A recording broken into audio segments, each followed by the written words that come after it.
नमस्कार दोस्तों। अगर आप म्यूचुअल फंड में इन्वेस्ट कर रहे हैं या फिर इन्वेस्ट करने की सोच रहे हैं, तो एक टर्म बार बार आपके सामने आता होगा, फंड साइज। अब सवाल उठता है कि आखिर यह फंड साइज होता क्या है, इसका आपकी इन्वेस्टमेंट पर क्या असर पड़ता है और क्या बड़े फंड साइज वाला म्यूचुअल फंड बेहतर होता है। मेरा नाम है वैभव और आप देख रहे हो tech net India YouTube channel. आज मैं आपको बिल्कुल आसान भाषा में समझाने वाला हूं कि फंड साइज क्या होता है, इसका क्या मतलब है और आपको इन्वेस्ट करने से पहले इसे क्यों देखना चाहिए। इस वीडियो को अंत तक जरूर देखना, क्योंकि आखिर में मैं आपको वो सीक्रेट जानकारी दूंगा जो हर कोई नहीं बताता, लेकिन आपकी इन्वेस्टमेंट के लिए सबसे ज्यादा जरूरी है। सबसे पहले बात करते हैं कि फंड साइज का मतलब क्या होता है। देखिए, जब भी कोई म्यूचुअल फंड लॉन्च होता है तो उसमें बहुत सारे इन्वेस्टर्स अपने पैसे लगाते हैं। इन सारे इन्वेस्टर्स का जो कुल पैसा होता है वही उस फंड का फंड साइज कहलाता है। इसे हम ईयूम यानी एसयूएम भी कहते हैं।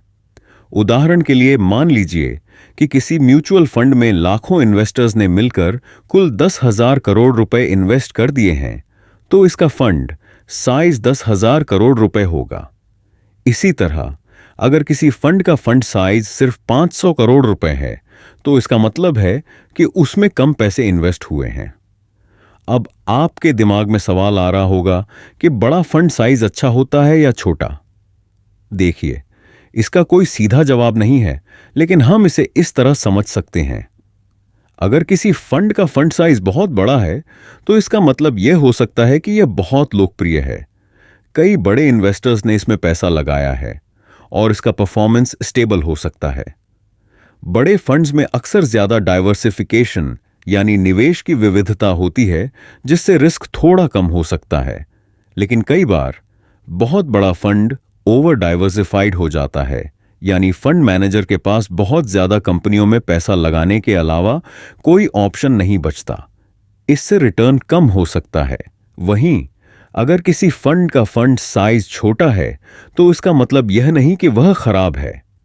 छोटे फंड्स को मैनेज करना आसान होता है और अगर फंड मैनेजर अच्छा है, तो वो कुछ ही बेहतरीन कंपनियों में निवेश करके ज्यादा रिटर्न दे सकता है। अब सवाल ये आता है कि इन्वेस्ट करने से पहले फंड साइज कैसे देखें और क्या देखना चाहिए। सबसे पहले, अगर आप लार्ज कैप फंड्स में निवेश कर रहे हैं, तो बड़े फंड साइज को प्राथमिकता दें, क्योंकि इसमें स्थिरता होती है। मिड कैप और स्मॉल कैप फंड्स में थोड़ा छोटा फंड भी सही हो सकता है, क्योंकि वहां फ्लेक्सिबिलिटी ज्यादा रहती है। लेकिन असली गेम सिर्फ फंड साइज का नहीं है, बल्कि उसके साथ फंड मैनेजर की स्ट्रेटजी, उसका ऐतिहासिक प्रदर्शन, एक्सपेंस रेशियो और रिस्क फैक्टर को भी देखना बहुत जरूरी है। अब आखिर में वो सीक्रेट बात जो हर कोई नहीं बताता, अगर आप केवल फंड साइज देखकर इन्वेस्ट कर रहे हैं, तो यह सबसे बड़ी गलती हो सकती है। कई बड़े फंड्स भी खराब परफॉर्म कर सकते हैं और कई छोटे फंड्स जबरदस्त रिटर्न दे सकते हैं। इसलिए हमेशा फंड के पिछले 5 से 10 साल का परफॉर्मेंस चेक करें, फंड मैनेजर कौन है ये देखें और एक्सपेंस रेशियो भी समझें। ये निवेश की सलाह नहीं है। शेयर बाजार में निवेश जोखिमों के अधीन है।